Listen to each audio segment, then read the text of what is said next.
The first thing to realise actually is that flexible working is not a right. So you can ask for it and the law supports you to ask for it, but in terms of how the organisation responds, they don't have to say yes.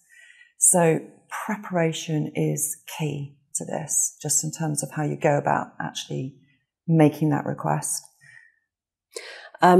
So how might you go about making that request? Think through what works for you in terms of flexible working and how that might impact your team or organisation, so you can perhaps preempt any concerns that might come up.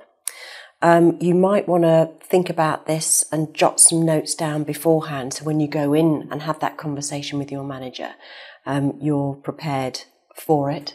And I think the other thing to think about is, from an organisational perspective, this will probably produce challenges for them. So if you can anticipate what those challenges might be, and you can perhaps have some thoughts around what the solutions might be. In other words, try and make it easy for your manager to say yes, because that's likely to be a lot more successful in terms of an approach.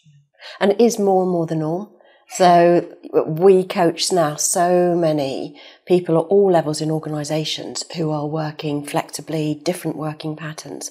So it is becoming more and more normal to have flexible working.